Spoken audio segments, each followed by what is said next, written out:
Assalamualaikum warahmatullahi taala wabarakatuh. Waalaikumsalam warahmatullahi wabarakatuh. Alhamdulillahirabbil alamin. Wa bihi nasta'in. Wassalatu wassalamu ala asyrafil anbiya'i wal mursalin wa ala alihi wa sahbihi wa man tabi'ahum bi ihsanin ila yaumiddin. Amma ba'd. Alhamdulillah, syukur kepada Allah SWT kerana mengumpulkan kita pada pagi ini, InsyaAllah dalam sesi tazkirah yang pendek, kurang 12 minit, sama-sama untuk kita saling ingat memperingati. Kerana fadzakir fa inna dzikra tanfa'ul mu'minin, dan berilah peringatan kerana peringatan itu memberi manfaat untuk orang-orang yang beriman. Jadi insya-Allah pada pagi ini kita akan menyambung dalam bab dosa pada bab malapetaka ataupun kesan dosa kepada diri seseorang tersebut. Disebut dalam kitab Ad-Dawa Dawa. Itu dalam kitab Ibn Qayyim menyebut antara kesan dosa ke atas seorang hamba adalah, pertamanya adalah hirmanul ain, iaitu dia tidak mendapat terhijab daripadanya ilmu. Dan dibawakan satu petikan masyhur daripada Imam Syafi'i rahimahullah ketika mana dia bertanya kepada Al-Imam Waqi' al-Jarrah.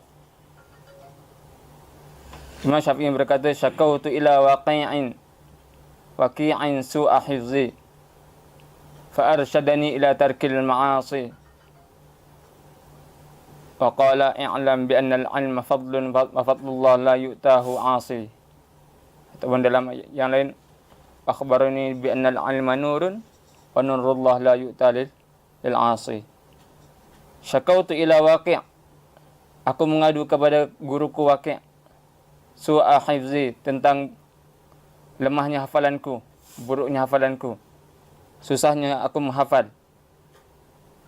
Farsyadani ila tarkil ma'asi, maka dia menasihatiku ila tarkil ma'asi, supaya meninggalkan maksiat.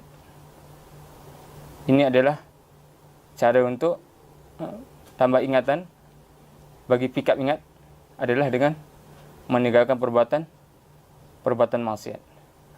Tidak mencukupi hanya sekadar makan supplement, tidak mencukupi hanya sekadar makan makanan yang berkhasiat dan sebagainya.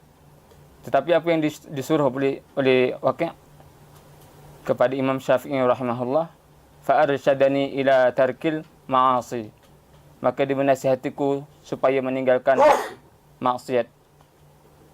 Wa qala fa akhbarni, dan dia memberitahu kepadaku, bi annal ilma nurun, bahawasanya ilmu itu adalah cahaya, nur, petunjuk. Wa nurullah la yu'ta lil 'asi, dan nur Allah, cahaya Allah, tidak akan datang, tidak akan masuk ke dalam orang-orang yang bermaksiat, orang-orang yang menderhakai Allah, orang-orang yang berbuat dosa kepada Allah Subhanahu wa ta'ala.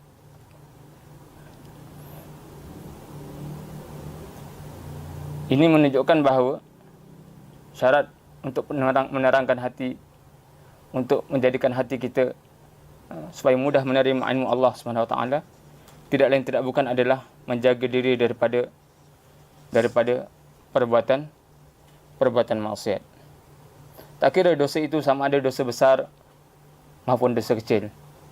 Dosa kecil jangan dipandang ringan, kerana dosa kecil yang sentiasa berterusan akan menjadikan dosa tersebut dikira dosa besar. Sebab itu, di dalam ta'rif ataupun definisi kepada salah satu syarat hadis itu menjadi sahih adalah perawi itu mesti seorang yang adil.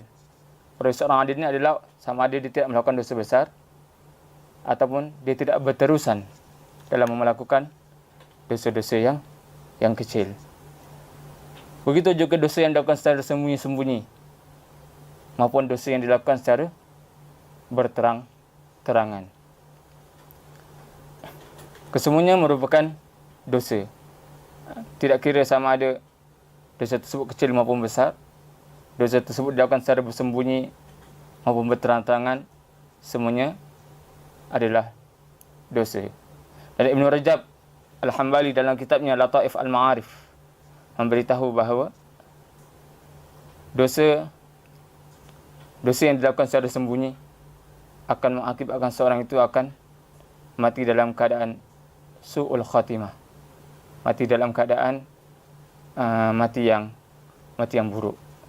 Itu dosa kecil, itu dosa yang dilakukan secara sembunyi-sembunyi. Bagaimanakah pula jika dosa tersebut mujaharah, dosa tersebut dilakukan secara terang-terangan, maka lebih-lebih lagi lah ditakuti dia mati dalam keadaan su'ul khatimah.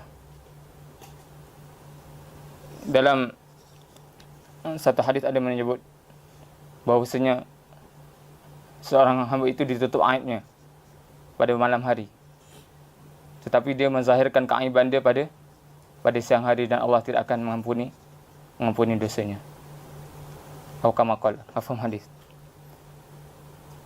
Menunjukkan bahawa jikalau seorang telah ditutupi keaiban dia, dosa dia pada malam hari, tidak perlu untuk dia menzahirkan, sama ada ditulis di WhatsApp, di Facebook, atau di mana-mana media sosial, ataupun dia memberitahu dengan bangga kepada kawan-kawan dia melakukan dosa-dosa sekian. Maka ia dipanggil mujaharah. Itu dosa itu telah dilakukan secara sembunyi-sembunyi, antara dia dengan Allah saja yang mengetahui. Tapi apabila dia menzahirkan dosa tersebut, maka dosa-dosa ini antara dosa yang tidak diampuni kecuali dengan bertaubat kepada Allah Subhanahu wa ta'ala. Dan juga antara malapetaka dan kesan dosa kepada diri seorang adalah menjadikan hati seorang itu keras. Hati seorang itu keras. Dia tidak dapat menerima teguran. Bagi dia umpama batu. Apa yang datang kepadanya tidak memberi kesan dan tidak memberi bekas langsung. Sedangkan firman Allah Subhanahu wa taala, innamal mu'minuna alladzina idza dzukirallahu wajilat qulubuhum wa idza tuliyat 'alaihim ayatuhu zadatuhum imanan wa 'ala rabbihim yatawakkalun. Firman Allah SWT surah Anfal ayat 2 yang menyebut antara sifat-sifat orang mukmin adalah innamal mu'minuna alladzina idza dzukirallah wajilat qulubuhum. Hanya saja orang-orang mukmin itu alladzina idza dzukirallah, apabila mereka ini disebut nama Allah, wajilat qulubuhum, bergementar hati mereka. Wa idza tuliyat alaihim zadatuhum imana. Wa idza tuliyat alaihim, apabila dibacakan kepada mereka ayat-ayatnya, zadatuhum imana, akan bertambahlah keimanan dalam diri mereka. Wa ala rabbihim yatawakkalun, dan kepada Tuhan mereka, kepada Rabb mereka, mereka bertawakal, menyerahkan diri kepada Allah Subhanahu wa ta'ala. Dan inilah sifat-sifat orang yang mukmin, yang mana beriman dengan Allah dengan iman yang tulus, ikhlas semata-mata kerana Allah. Mereka apabila disebut nama Allah, sebut sahaja nama Allah, hati mereka bergementar, hati mereka bergetar, takutkan Allah, takutkan kepada Allah Subhanahu wa ta'ala. Dan apabila dibacakan ayat-ayat Allah kepada mereka, apa yang terjadi pada mereka? Hati-hati mereka bertambah keimanan, bertambah yakin kepada Allah Subhanahu wa ta'ala. Adapun golongan yang munafik, Allah SWT menyebut dalam Al-Quran dan surah At-Taubah ayat 124. وَإِذَا مَا أُنْزِلَتْ سُورَةٌ فَمِنْهُمْ مَنْ يَقُولُ أَيُّكُمْ زَادَتْهُ هَذِهِ إِيمَانًا وَإِذَا مَا أُنْزِلَتْ سُورَةٌ, dan apabila diturunkan kepada mereka ini surah dalam Al-Quran, wahyu, ayat daripada ayat Allah Subhanahu wa ta'ala. فَمِنْهُمْ مَنْ يَقُولُ أَيُّكُمْ زَادَتْهُ هَذِهِ إِيمَانًا, mereka akan berkata sesama mereka, مَنْ يَقُولُ, siapakah, ayyukum zadathu hadhihi imana, siapakah di kalangan kamu dengan turunnya surah ini zadathum imana, bertambah keimanan mereka. Mereka bertanya dalam keadaan mengejek-ngejek dan dalam keadaan mempersenda-senda. Fa ammal ladzina amanu, maka Allah membalas dalam ayat tersebut, fa ammal ladzina amanu fazadathum imana wa hum yastabshirun, dan adapun orang-orang beriman itu fazadathum imana, apabila diturunkan surah wahyu ayat kepada mereka, imanan, akan bertambahlah keimanan mereka dan mereka mendapat kegembiraan. Orang mukmin apabila diturunkan ayat Allah, mereka merasa gembira dan mereka tidak memperolok-olok dan tidak mengejek-ngejek. فَأَمَّا الَّذِينَ فِي قُلُوبِهِمْ مَرَضٌ فَزَادَتْهُمْ رِجْسًا إِلَى رِجْسِهِمْ فَأَمَّا الَّذِينَ فِي قُلُوبِهِمْ مَرَضٌ, maka adapun orang-orang yang dalam hatinya ada penyakit, ada sifat nifak, ada sifat kekufuran, ada sifat keraguan-raguan, ada penyakit di dalam hatinya. Fi qulubihim marad fazadathum rijsan ila rijsihim, maka tidaklah ayat-ayat tersebut menjadikan mereka bertambah keimanan, tetapi fazadathum rijsan ila rijsihim, bertambah kekotoran demi kekotoran ke dalam diri mereka, ke dalam hati mereka. Wa matu wahum kafirun, dan mereka mati dalam keadaan kafir, dalam keadaan kekufuran. Inilah perbezaan orang-orang yang beriman dan golongan-golongan yang munafik. Itu orang-orang beriman apabila diturunkan ayat Allah, mereka bergembira, mereka merasa bertambah keimanan mereka kepada Allah. Hati mereka lembut, tenang, senang menerima kebenaran, senang menerima perkara-perkara yang hak. Apabila cukup dibacakan mereka dalil-dalil daripada Al-Quran dan As-Sunnah yang sahih, mereka lantas menerima. Mereka terus menerima.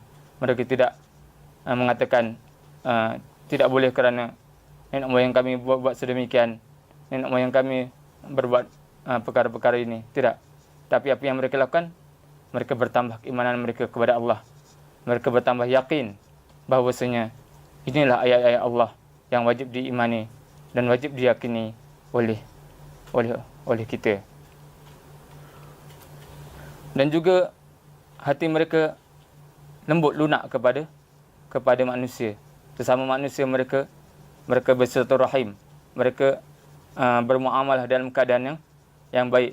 Mereka tidak mencerca, tidak memaki hamun dan sebagainya.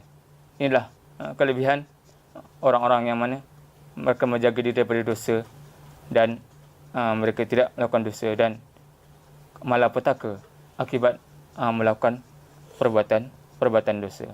Semoga Allah menyelamatkan kita daripada sifat-sifat orang-orang munafik ini, dan Allah tetapkan hati kita dalam keadaan beriman kepada Allah, meyakini Allah, dan menjadikan hati kita termasuk di kalangan hati orang beriman yang mana apabila disebut nama Allah, apabila didengari ayat-ayat Allah, maka lantas kita akan tunduk, patuh, dan juga akan bertambah keimanan kita kepada Allah Subhanahu wa ta'ala.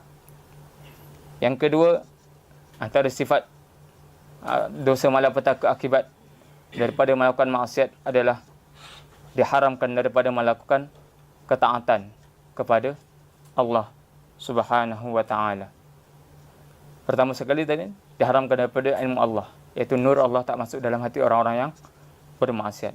Kemudian hati bertambah keras. Hati bertambah keras, tidak takut kepada perintah Allah, tidak takut kepada perintah daripada Rasulullah sallallahu alaihi wasallam. Dan yang ketiga adalah diharamkan melakukan ketaatan kepada Allah Subhanahu wa taala. Seperti mana yang dikatakan oleh sebagian para salafus saleh, ketika aku melakukan maksiat, aku melihat kesan maksiat itu kepada binatang tunggangan kenderaanku dan juga kepada ahli keluargaku. Kesan daripada perbuatan maksiat yang dilakukan terkena dengan diri dia dan juga kena dengan ahli-ahli yang di bawah tanggungan jagaan dia. Maksiat, tidak kira apa pun maksiat, sama ada maksiat tersebut zahiriyah atau maksiat tersebut batiniyah.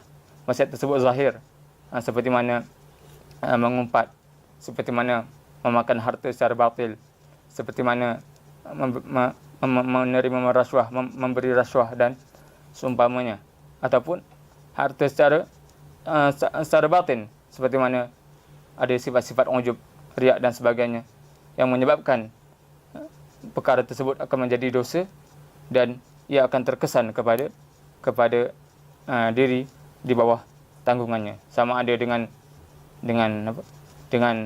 anak-anak yang degil yang tidak mahu mendengar kata, sama ada keluarga yang berantakan, sama ada rezeki yang tidak merasa cukup dan sebagainya. Itu semua kadang-kadang adalah akibat daripada perbuatan dosa yang dilakukan. Dan juga melemahkan hati dan juga badan. InsyaAllah kita akan sambung lagi pada sesi besok insyaAllah berkenaan tentang malapetaka ataupun akibat daripada perbuatan dosa yang kita lakukan. InsyaAllah siapa yang nak, saya cuba kupas beberapa tajuk daripada kitab Adab wa Dawa. Siapa yang nak lebih detail lagi boleh cari sendiri kitab Adab wa Dawa. Macam di Bushra sendiri ada menjual kitab ini dalam terjemahan. Okey, jadi cukup sekadar ini. Mudah-mudahan Allah SWT menjadikan diri kita tergolong daripada orang-orang yang menjaga diri daripada dosa dan maksiat, sama ada maksiat zahiri atau maksiat batin. Dan yang baik itu datang daripada Allah, yang lemah dan kurang itu datang daripada diri saya sendiri. Dan kita tutup dengan tasbih kafarah. Subhanakallahumma wa bihamdik, asyhadu an la ilaha illa anta, astaghfiruka wa atubu ilaik.